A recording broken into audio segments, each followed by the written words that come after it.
Donc en fait, il y a différentes dimensions, comme nous avons tous différentes dimensions. Nous ne sommes pas des êtres uniformes et, on va dire, qui n'avons qu'un seul aspect ou qu'une seule identité. Nous avons évidemment tout un potentiel. Ça veut dire aussi de multiples cartes dans notre jeu. Donc j'ai été enseignante il y a longtemps de philosophie, je commençais comme ça, et puis ensuite je me posais des questions comme tout un chacun dans sa vie, dont il n'a pas la réponse, ou en tout cas dont il n'arrive pas à trouver des réponses, des questions qui souvent nous amènent justement à faire on va dire, des stages ici et là, ou à chercher, en tout cas chercher comment on pourrait en nous-mêmes trouver des réponses. Pourquoi ? Pour vivre un peu mieux, même sans dire forcément être heureux, mais en tout cas on sent qu'il y a quelque chose qui cloche, et que peut-être on pourrait faire quelque chose nous-mêmes, que peut-être il y a quelque chose en nous qui fait que ça cloche. Vous voyez, ce sont des intuitions qu'on partage un petit peu tous, et on cherche ici et là à éclaircir, à débroussailler, à trouver des clés, et surtout à arriver à les mettre en pratique dans sa vie quotidienne, dans tous les domaines, là aussi, de notre vie quotidienne, parce que parfois ça va bien dans le travail, mais ça ne va pas du tout avec les enfants, ou ça ne va pas dans notre vie amoureuse, et ça va mieux, etc. Donc évidemment, et parfois c'est dans différents domaines. Et puis il y a aussi bien sûr le fait que des événements nous arrivent ou semblent nous tomber dessus, et donc là encore on n'est pas préparé. L'avantage d'être ici ensemble par exemple, et à chaque fois qu'on peut faire quelque chose, on décide librement de venir, c'est qu'on a cette liberté encore de se dire je peux faire quelque chose s'il arrive quoi que ce soit, c'est-à-dire je peux changer ma façon d'entrer en relation avec ce qui arrive. Et tout ça va dépendre de la façon d'entrer en relation aussi avec les problèmes, avec nous-mêmes, avec nos émotions, avec notre corps, etc., nos croyances, etc. C'est vaste en fait. C'est vaste et en même temps, il faut bien prendre les choses. Donc je vous parlais du parcours pour revenir à reprendre la direction. Et donc évidemment, ces questions, je me les suis posées, puis dans mes études de philo, il y avait des réponses ici et là, mais il n'y avait pas de vécu réellement. Et ce vécu, moi je l'ai trouvé à travers une voie spirituelle. J'ai commencé par Zazen, par le Zen, et ensuite je suis venue donc au bouddhisme tibétain. Et donc je me suis engagée, comme on peut s'engager quand on veut faire quelque chose, voilà, c'est un engagement comme on en prend tous dans sa vie, même quand on veut aller au bout de quelque chose. Donc j'ai fait une retraite, peut-être pour certains d'entre vous ça parle, retraite de bouddhisme tibétain. Je sais que vous avez un centre pas loin, et donc 3 ans, 3 mois, 3 jours, enfin tout ça c'est, on va dire, il faut bien comprendre que c'est une expérience, d'accord ? C'est une expérience, on se met en condition d'une expérience d'approfondissement de l'esprit que nous sommes. Parce que vous êtes bien d'accord que nous avons tous un esprit. Le mot spirituel, il renvoie à ça en fait. On a tous un esprit, on doit s'occuper de cet esprit. Alors le mot lui-même est vaste encore, mais restons sur des choses simples parce qu'on peut tous comprendre ça. On a un esprit, on a envie de s'en occuper. Et donc il y a des voies qui le proposent. La voie, on va dire, qu'on redécouvre aujourd'hui à travers les bienfaits de la méditation, c'est ce que toute tradition bouddhiste enseigne. Elle enseigne la base, c'est la pratique de la méditation, c'est-à-dire comment s'enraciner dans l'instant présent. Ce qui était exotique à une époque est devenu aujourd'hui presque un lieu commun, même si on ne dit pas méditation, on va dire pleine conscience, autre chose, peu importe. Tout ça est rentré dans notre culture à travers ce que nous avions développé en Occident, qui est l'aspect thérapeutique. L'aspect thérapeutique, c'est-à-dire la psychologie, tout le développement personnel, etc. Comment nous soigner, comment aller mieux, comment sortir de la souffrance. Et finalement, ce qu'a enseigné le Bouddha est aussi ça. Vous voyez, comment le constat de la souffrance, du mal-être, et comment sortir de ces états. Et finalement, tout ça est profondément universel. D'où aujourd'hui le fait que on parle de pleine conscience, on parle même de comment la méditation peut soigner le stress, la dépendance, etc., etc. Et tous les travaux en sciences cognitives valident un savoir qui était traditionnel. Alors, d'un côté, l'expurge en quelque sorte de tout l'aspect exotique qui pouvait être un frein, ou religieux entre guillemets, qui reste toujours un frein pour certaines personnes, et en même temps, peut l'appauvrir, c'est le risque, peut l'appauvrir, c'est-à-dire en enlevant des dimensions qui font qu'on va se retrouver à pratiquer la méditation comme un bien-être parmi d'autres possibilités, mais c'est très réducteur en fait. Si on n'a pas une façon de comprendre ce qu'on est, on ne se délivrera pas de certaines illusions, dont l'illusion qui est je cours après le bien-être comme si c'était un état permanent. Comprenez ce que je veux dire un peu, hein? Si on pense que c'est un état permanent, à chaque fois on va chercher autre chose.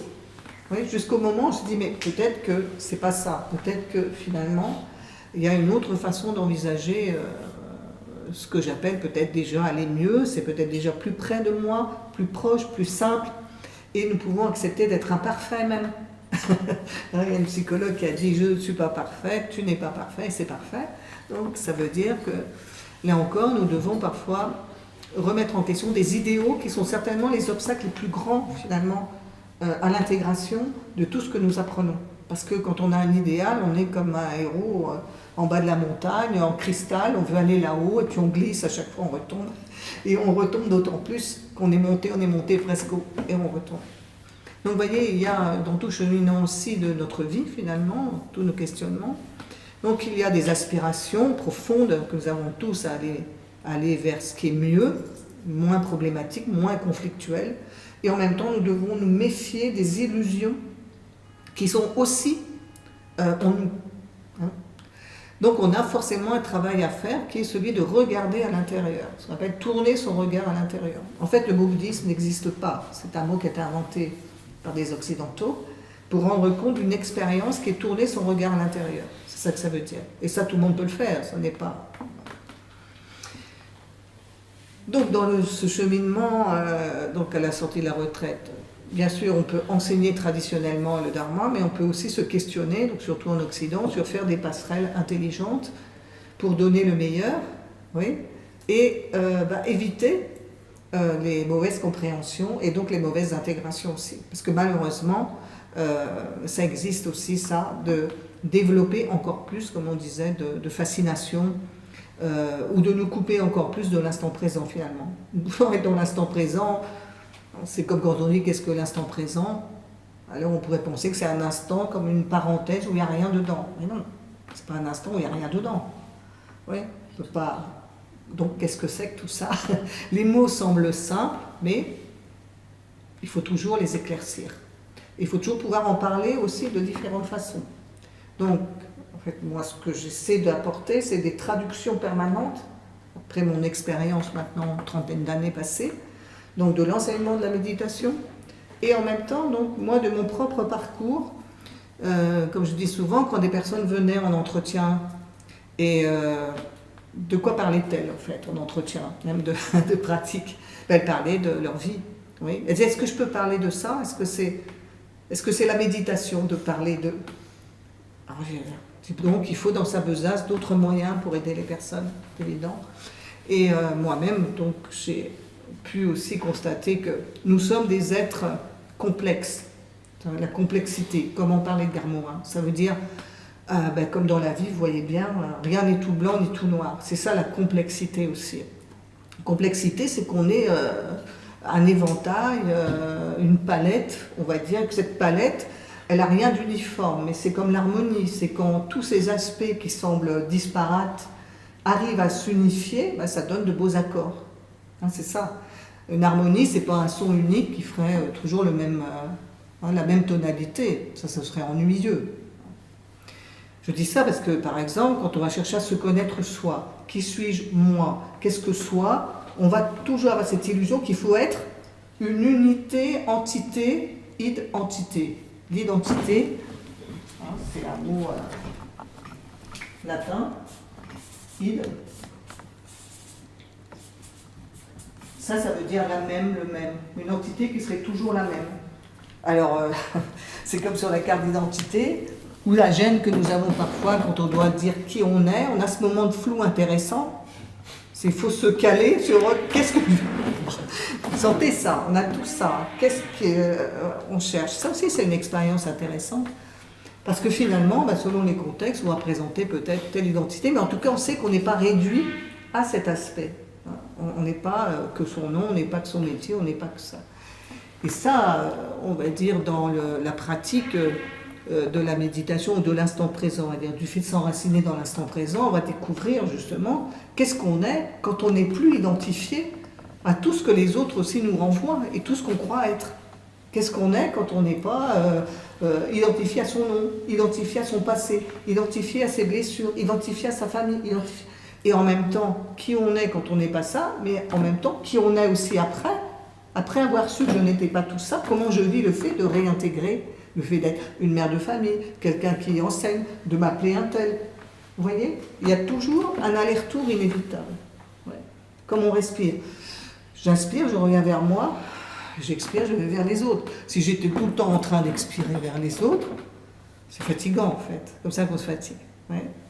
Donc on a besoin de cette alternance qui crée un équilibre. On revient vers soi, et on va le voir pendant ce week-end justement, la simplicité d'être, ouais, contacter, se relier à ça, et en même temps réinvestir les différents aspects de sa personnalité. Parce que la personnalité, c'est différents aspects. En fait. C'est ça qu'on va voir. Ce qu'on appelle moi, c'est une fragmentation de petits moi qui essaient de s'assembler entre. Oui. Un peu comme une assemblée générale, c'est celui qui, on va dire, essaie de s'imposer, hein, que l'on prend pour le moi du moment. Mais l'instant d'après, ça a déjà changé. D'où en nous-mêmes cette perplexité constante. Qui suis-je ? Suis-je le moi qui râle, le moi qui a bon fond, le moi qui est en colère, le moi qui... et après, on ne sait plus. Donc, le travail, on va dire, je me suis intéressée à différentes choses. Et donc, je disais, nous sommes des êtres de complexité et des êtres aussi de résonance. Des résonances, on en vit tout le temps. C'est-à-dire, on est un peu comme Obélix, on est tombé dans la marmite. C'est-à-dire, peut-on s'empêcher de ressentir, de recevoir? Non, on ne peut pas. Même dans le ventre de la mère, dès qu'on est né, on arrive, même dans une journée, on n'arrête pas finalement de raisonner. Et c'est ça aussi qu'on appelle l'empathie. C'est l'empathie naturelle en fait. C'est qu'en tant qu'être humain, on ne peut pas s'empêcher de recevoir, d'être des cordes sensibles. Vous sentez ça? Alors, il y a certains qui sont des cordes très très sensibles, même parfois trop sensibles. Il faut rééquilibrer ça. Mais en même temps, c'est un énorme potentiel. Sinon, on sait que les bourreaux ne ressentent rien. Hein. Le fait de raisonner, enfin ils ressentent, mais juste tout ça est bien, on va dire, voilé en quelque sorte. Hein. Donc on est des êtres de résonance, les émotions sont des résonances, les sensations sont des résonances, le corps est en résonance. Là, notre corps est en résonance d'une certaine façon, ouais, transmet des messages, c'est ce que dans certains courants de développement personnel, ben oui, si on observe, on va voir, évidemment, hein, comme dans la PNL, vous observez comment quelqu'un, etc., et en fonction de ce qu'il dit, vous voyez que le corps résonne autrement. Oui. On est bien quand l'ensemble résonne, comment dire, dans l'instant présent, justement, c'est-à-dire que le corps, le cœur, l'esprit semblent alignés dans l'instant. Là, on peut avoir une sensation de stabilité, d'enracinement. Mais parfois, les résonances nous perturbent. Quelqu'un va dire quelque chose et en moi, ça va résonner dans un souterrain blessé, par exemple. Hein, on va voir que ça, c'est ce que l'on vit dans une journée même, à l'échelle d'une vie, mais aussi à l'échelle d'une journée. Donc, le centre, on va dire, de ce mandala, si vous voulez, de ce cercle, c'est s'enraciner dans le présent. Par expérience directe et immédiate, par la voie directe et immédiate de la méditation. Si vous n'aimez pas ce mot, bah, on dit l'expérience directe et immédiate du présent.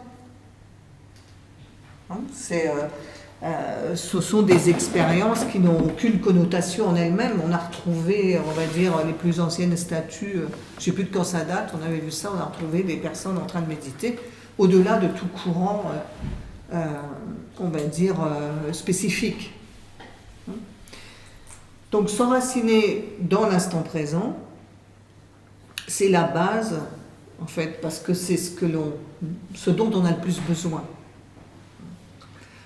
Parce qu'on est dans des vies qui nous prennent beaucoup à l'extérieur. Donc il y a beaucoup de résonances qui nous font sortir de nous-mêmes.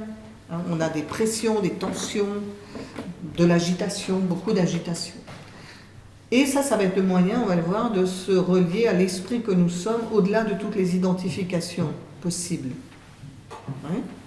Donc de découvrir encore un autre aspect de ce qu'est l'esprit. Donc s'enraciner dans l'instant présent par une pratique directe, une voie immédiate. Ce qui va nous permettre ici de changer de vision.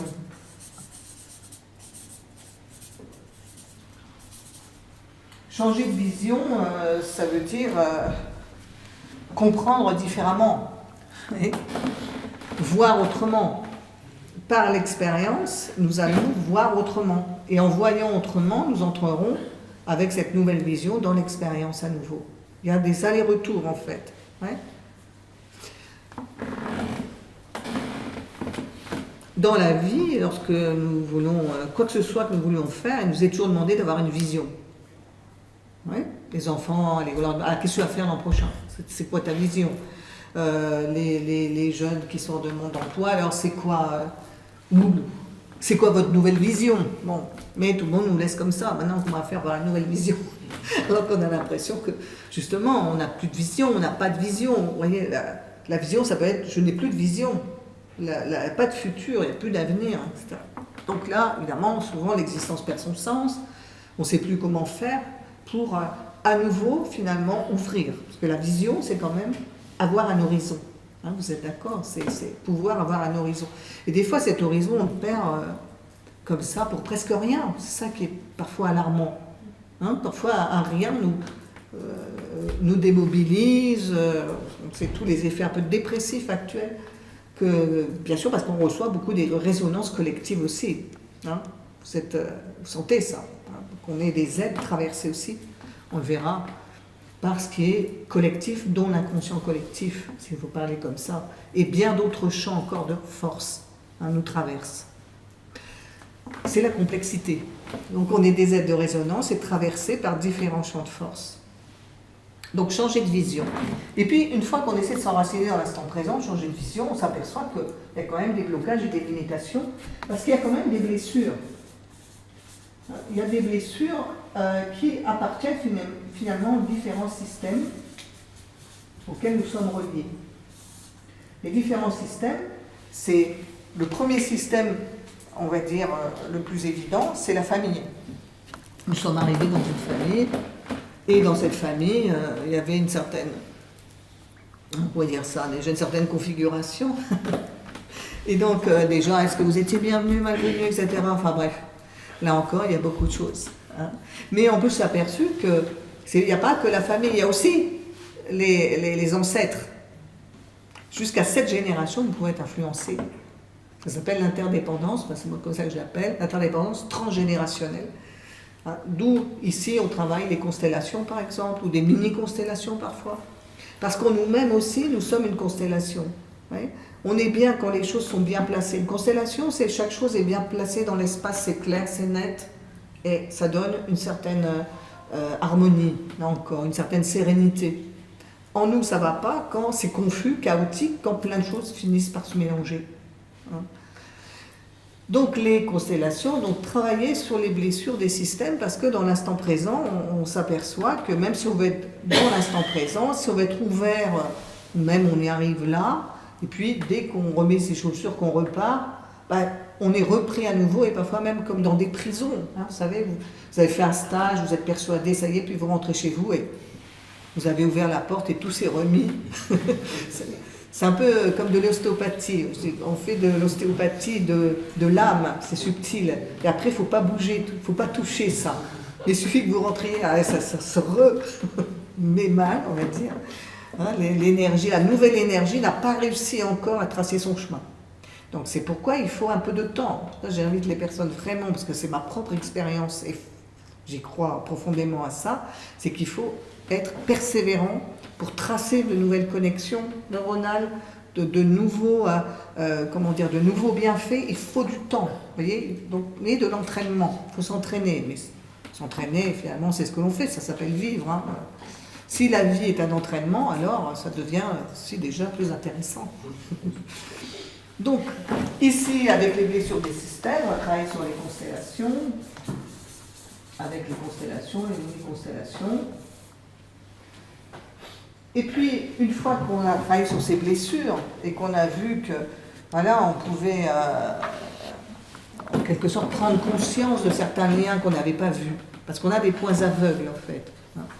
Donc tout ce que l'on fait est un miroir. Finalement, ce que l'on cherche, c'est un miroir qui nous montre là où ça ne va pas. Et déjà, une fois qu'on prend conscience de là où ça ne va pas, on peut peut-être faire quelque chose. La première chose à faire, c'est déjà d'accepter. En fait, on revient toujours à le fait que la thérapie n'est pas séparée d'une sagesse intérieure, qui est déjà présente en nous. Tout nous le rappelle, tous les slogans que vous voyez partout. Oui, accepter. Mais pour accepter, il faut déjà voir. Si on n'a pas la vision, on ne peut pas accepter. Ouais. Donc, mieux voir ce qui est et avoir le courage de faire face à ce qui est aussi. Parce que parfois, c'est douloureux. Donc, quand on est avec d'autres, on voit qu'on souffre tous. Hein, donc, on a une égalité. Et ça rassure aussi. On se croit souvent seul à souffrir. Mais finalement, on s'aperçoit que d'autres souffrent et qu'on peut, dans ce partage aussi, se libérer, on va dire, de cette exclusivité qui est aussi assez noire, souvent. Mais une fois qu'on a fait ça, la bonne nouvelle, c'est qu'on a drôlement de créativité, c'est qu'on a un cœur, c'est qu'on a une intelligence du cœur. Et là, c'est les souhaits du cœur. Alors, on l'appelle de différentes façons aussi, c'est les souhaits du cœur, c'est les résonances.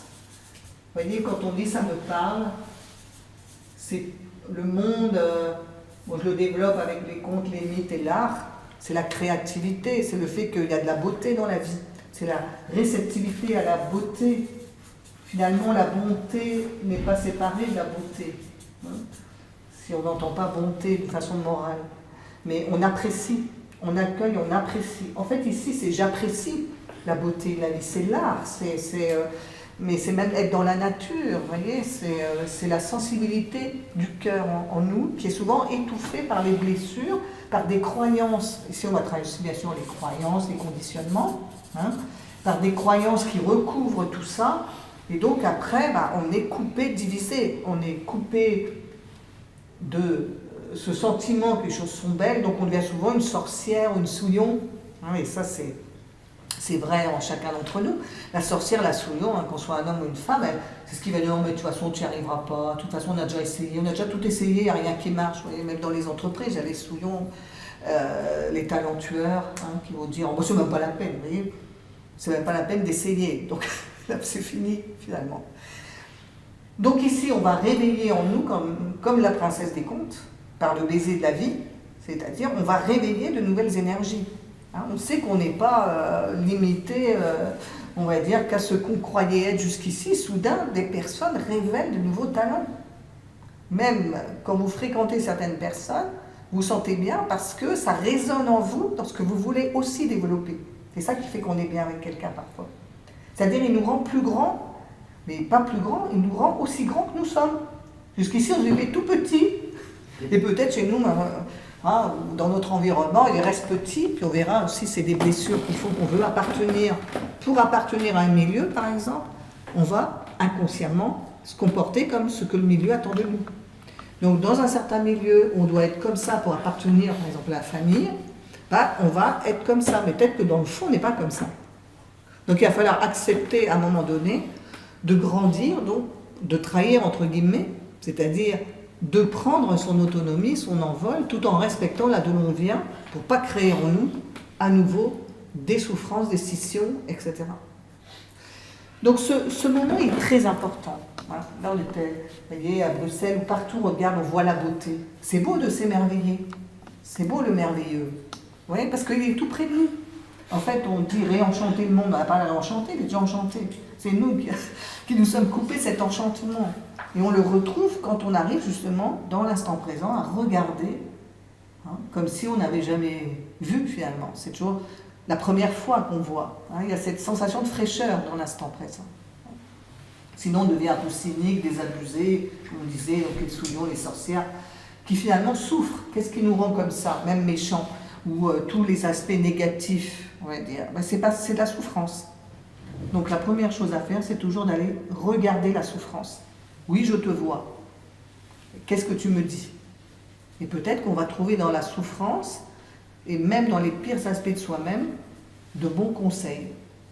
Peut-être qu'on va voir que dans le fond, il y a quelque chose de bon, là aussi. Ça, c'est très intéressant de voir, vous voyez. On a, dans notre culture, on a parfois beaucoup insisté sur le fait que, dans le fond, même si on est bon, non, il y a toujours des trucs pas nets, en chacun. On a un peu cette suspicion, est-ce que le fond est bon? Les philosophes aussi. Ceux qui ont dit ça, c'est ceux qu'on a moins retenus, comme par hasard. On a retenu les autres qui disaient, ouais, l'homme est à nous pour l'homme, de toute façon, quoi que tu fasses, tu es toujours intéressé, etc. Et avec ça, c'est sûr qu'on est quand même désespéré sur la nature humaine. Mais il n'y a pas que ça. On peut sentir en nous aussi que même si on a, ben oui, on est fait aussi parfois des choses qu'on n'aimerait pas faire, mais en même temps, il y a ce bon fond. Toujours se reconnecter, et ça c'est au centre, toujours revenir ici, ça nourrit à nouveau l'espace qui permettra de se resynchroniser sur l'ensemble. En fait, ça c'est dynamique, si vous voulez. Et selon l'atelier qu'on fait, au milieu, on mettra, aujourd'hui, on va mettre plus ça au milieu. Parce que pratiquer la réconciliation, c'est une question de relationnel. Mais il y a toujours la présence, bien sûr, de s'enraciner dans l'instant présent. Donc une fois qu'on a découvert ça, ici, on fera un conte, un mythe, parce que ça fait partie de notre culture. Et ça nous montre aussi que parfois, la psychologie, elle a drôlement réduit. J'aime bien faire des mythes un peu dont on a retenu, par exemple, Narcisse ou Oedipe, dont on retient surtout le complexe. Alors que si on va au bout du mythe, on voit qu'au bout du mythe, il y a toujours une transformation, une métamorphose. Et que parfois, ce qu'on a retenu, ça n'est pas le mythe dans son ensemble. Donc, le souhait du cœur, et la dernière dimension ici, on va dire, c'est l'intégration. Alors, l'intégration, c'est aussi l'accomplissement de ce qu'on veut, de sa vie, en fait, on va dire. C'est l'action. Donc, nous sommes aussi des êtres d'action. On ne va pas passer sa vie assis, je veux dire, s'enraciner dans l'instant présent, oui, il faut un peu des laboratoires, mais après, nous devons avoir cette assise aussi dans le mouvement, et même un mouvement qui est joyeux. S'il y a de la joie, c'est ici, c'est la joie d'accomplir, la joie de faire. La joie d'aller avec le mouvement, ce que dans certaines écoles de coach appellent le flow. C'est le flow. Tu es dans le flow. C'est-à-dire, ça c'est des choses qu'on peut ressentir parfois, c'est comme si on était porté par les choses. Parce qu'on ne résiste pas. Dans une journée, si vous ne résistez pas aux choses, il se peut que vous soyez porté, comme si tout était facile et vous aviez la sensation que vous n'étiez pas séparé d'énergie plus grande. Bon. Des fois, oui, des fois, non.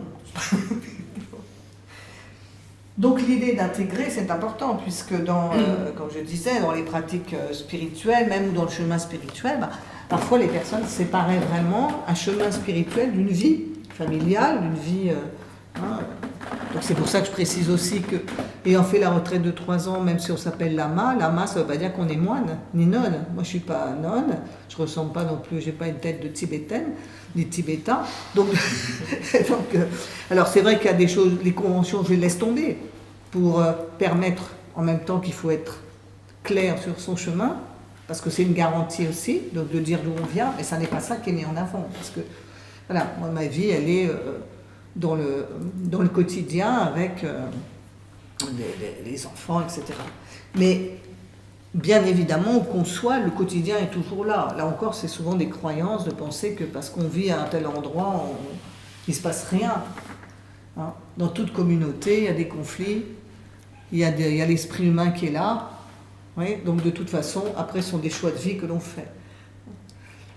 Donc pour expliquer que lama, ça veut juste dire, et c'est pour ça que parfois on rajoute Nejorpa, Nejorma, ça veut dire, en fait on est des yogis, yoginis dans la vie quotidienne, mais ça veut juste dire quelqu'un qui, dans le contexte occidental, a fait une retraite de 3 ans, qui est donc un ancien par rapport à d'autres qui, on va dire, qui arrivent, qui éventuellement habiter à transmettre.